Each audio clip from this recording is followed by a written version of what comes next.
Hi everyone! First of all, if I sound ever so slightly nasal, I really sound nasal. I have a cold! I wanted to talk to you today about having a car, because when you're young and you don't have your own car, you dream of the day you will achieve this goal of independence where you can go anywhere and the road beckons you. It's a wonderful dream, and the reality is a bit different. I've done a lot of driving lately, and I've reached the conclusion that having a car is actually just immensely stressful. I'm not going to say it's so stressful I wish I didn't have a car, because I live in a place where it is crucial to have one. Hiya, lovely sunny Sunday morning, isn't it? I've been waiting for this bus for absolutely ages. Do you know when the next one is? Yeah, Wednesday. But there are just so many issues that come from having a car. For example, I had a scary moment last week. I was driving home from Leslie's after a day at work in the office, and suddenly I felt as though there was an invisible force slamming itself down on my brake pedal. I had been travelling at about 50 miles an hour on a 60 road, and suddenly I was doing 40, and then I was doing 30, and then I was doing 20, and then I realised I was about to stop. A warning light came up on my dashboard, and I was just like, oh good, my car has died. Now, I mentioned previously I live in a place where you literally cannot survive without a car because public transport kind of doesn't exist. So I was concerned. I am also not someone wealthy, and that concerned me as well, because when something goes wrong with your car, it can be pricey.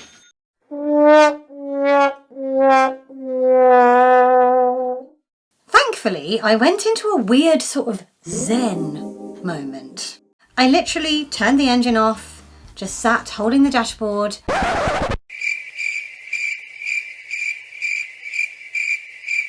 I should point out there was nobody behind me, so I was able to just put my hazard lights on and just sit there for a minute. Annoyingly, I broke down around 6 feet away from a lay-by, which would have been really handy if I could have, got into it. But like I said, thanks to a road closure, there was no one behind me, so I could just sit, have a brief moment of zen, breathe in and out for about 10 seconds, and then I opened my eyes, checked there was still no one behind me, which there wasn't, turned the engine on, and everything was normal again.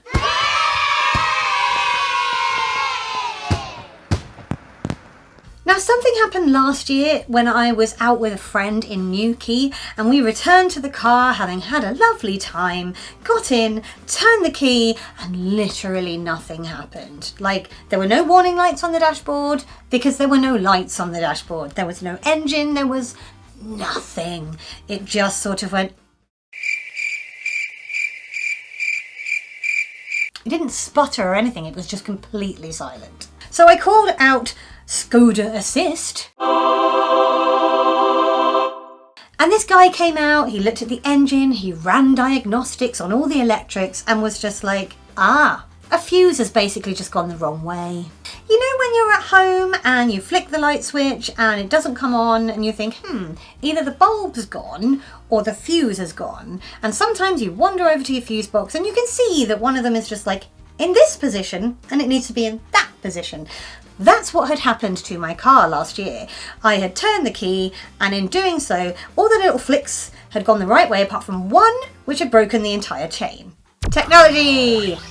Anyway, he flicked it back the way it should have been, and it never happened again. And he said, sometimes with modern cars, these things just happen. So that's kind of what I'm hoping happened last week, because since this weird moment where it felt like there was an elephant stamping on my brake pedal and the car just, slowly came to a stop, I've taken it out and done a couple of drives and it's been fine. Don't worry, by the way, before you start writing in the comments and being like, that sounds like a problem and you should have taken it to a garage straight away. My car has its MOT next week and I will be mentioning it to them and asking them to run diagnostics. So if anything is wrong with it, I'll know about it. And I'll have to pay for it.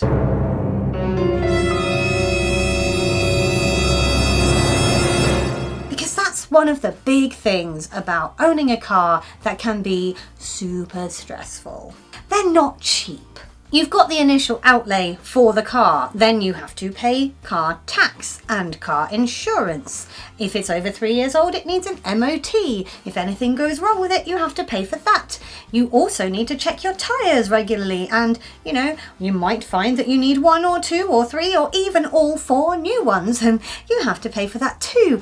Then there's petrol, which, when I was a teenager, too young to learn to drive, I used to look at the petrol stations and be like, oh, 90p a litre. That's pricey. I'm old enough to remember when it went to £1 a litre and everyone in the UK lost their collective minds. Have you heard they are putting petrol up to £1 per litre? A pound? You could get 10 Freddos for that. I know! And now it's like no big thing to go to a garage and see that it's like £1.30, £1.40, even £1.50 a litre. Oh, for the days of 90p. It just all mounts up. I mean, parking. A lot of car parks around in Cornwall, because we are a place that tourists come to, you're talking over £1 for an hour. I'm not saying you have to be Scrooge McDuck these days to have a car, but as good as.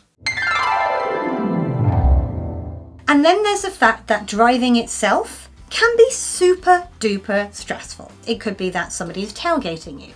It could be that you are stuck behind somebody who is doing 35 miles an hour on a 60 road. It could be that you are watching somebody up ahead of you who keeps going past every other car and overtaking dangerously. The thing is, if you do get too stressed while you're driving, this is a way that accidents happen. And accidents are another very stressful thing about having a car. I've had a few in my time, most of which have not been my fault. I would like to point that out. The most stressful thing is that you're not in control of other people. You have no control over how another person drives.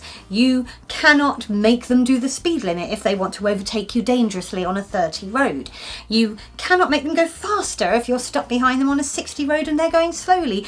It is entirely up to the person in the car behind the wheel how they're going to drive. And that can be really frustrating. I've had an incident where I stopped because I could see the person in front of me had stopped and was indicating to turn. So I stopped, and the person behind me was in her own little world and just not paying attention to anything and slammed into the back of my car, and I had to have several weeks of physiotherapy on my back.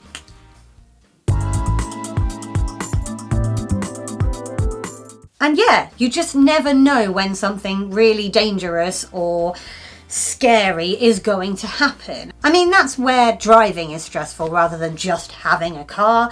But, you don't drive without a car, so permit me the link. Do you think having a car is stressful sometimes? I mean, it's great as well. Don't get me wrong. I do think having a car is great and very necessary. But I just also think it's a massive cause of stress. Do you agree? Let me know in the comments. If you enjoyed this video, feel free to give it a thumbs up. If you'd like to subscribe to this channel, you can click on my floaty head up here, and last week's video is going to be over there. I'll talk to you all next week, everyone. Take care and look after your cars. Bye.